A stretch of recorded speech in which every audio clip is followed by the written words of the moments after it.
Tips untuk membuat anak mendengar apa yang kamu katakan. Kalau kamu mau ngomong ke anak atau mau tanya sesuatu, tunggu dia berhenti dari aktivitinya. Karena kalau dia lagi melakukan sesuatu, otaknya tidak dalam posisi untuk mendengar. Siapa mau makan apa? Caranya minta dia berhenti melakukan sesuatu dan lihat mukanya dan lalu tanya, siapa mau makan apa? Mau nasi goreng ya. Jadi percuma kalau nyuruh anak atau tanya anak apapun juga saat dia beraktivitas. Jadi minta dia berhenti dulu dan baru kita ngomong. Apa yang sering membiarkan anak cewek telanjang di depan papanya meskipun dia masih kecil?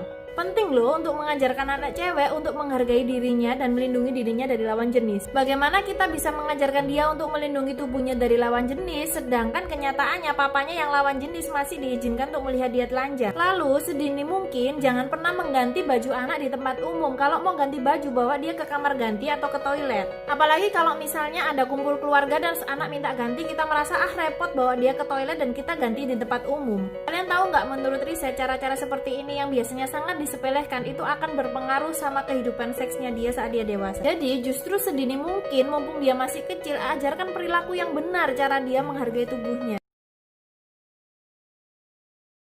Kenapa banyak orang tua yang seakan gak rela kalau anak melakukan hobinya? Banyak banget anak yang dimarahin karena hanya sering melakukan apa yang disenanginya. Saat kamu selalu melarang anak untuk melakukan yang disenanginya, saya katakan ini selalu loh ya, bukan yang sekali dua kali. Karena anak boleh dilarang, tapi jangan selalu dilarang. Kalau kamu melakukan itu secara tidak langsung, kamu menjadikan anak itu anak yang pemberontak. Jadi daripada selalu dilarang, lebih baik dikasih batasan. Berapa lama dia boleh melakukan hobinya. Nah, bagaimana kalau anak yang hobinya main terus? Tunggu tips selanjutnya ya. Penting untuk kita tahu cara komunikasi yang baik untuk mengambil hati anak. Pertama, saat anak mulai mengajak kita komunikasi, please hentikan dulu kegiatan kita. Tatap matanya ketika ia berbicara untuk membuat mereka mengerti bahwa kita sedang memperhatikan mereka. Jangan sekalipun memotong kalimatnya sebelum dia selesai untuk mengungkapkan perasaannya. Tanya dia untuk memastikan kembali bahwa apa yang kita dengar itu sesuai dengan maksudnya. Kamu boleh memberikan pemikiranmu atau pendapatmu hanya saat dia bertanya. Kalau dia nggak bertanya, lebih baik kita diam dulu. Terakhir, jangan lupa ucapkan terima kasih sebagai apresiasi karena mereka sudah bersedia untuk berbagi dengan orang tuanya. Ingatlah bahwa hanya dengan mendengar tanpa menghakimi adalah langkah yang baik untuk membuat mereka selalu mau cerita dengan orang tuanya. Usia berapa yang paling tepat untuk mengajarkan anak tentang seks? Usia awal masuk sekolah adalah masa yang paling kritis untuk mengajarkan anak tentang tubuh dan tentang seks.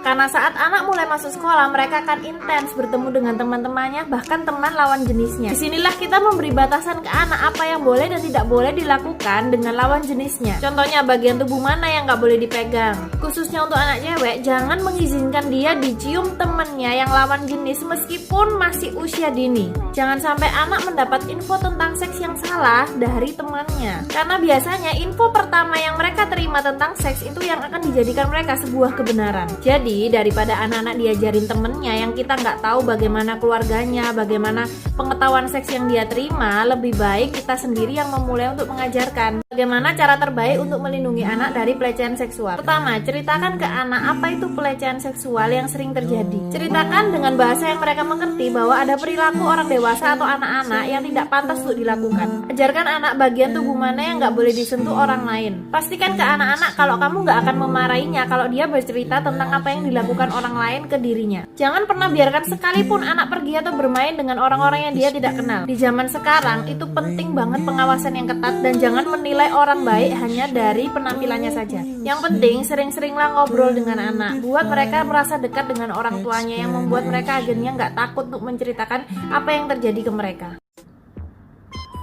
Sekolah dulu. Syefa, sekolah dulu. Syefa Orlinja. Syefa Orlinja, anak Bapak Jeris, ayo sekolah. Nih, sekolah dulu ya. Ya, oke. Mas, apa yang nanam bibit di perut? Mama tunjukin pelakunya ya. Itu pelakunya. Apa yang nanam bibit ya? Iya, setelah menikah, papa sama mama berdoa sama Tuhan, minta dede. Terus sama Tuhan dikasih benih. Papa yang nanam benihnya di perut mama. Mana benihnya, Pak? Ini benihnya. Kok lucu? Es mau. Pak, es minta dede lagi. Ayo yang. Mama boleh nonton nggak? Boleh 5 menit aja ya. Iya. Janji ya. Iya. Elsa 5 menit yuk.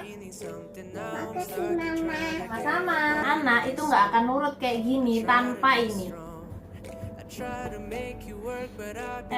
tadi udah makan. Suka nggak makan? Kenapa?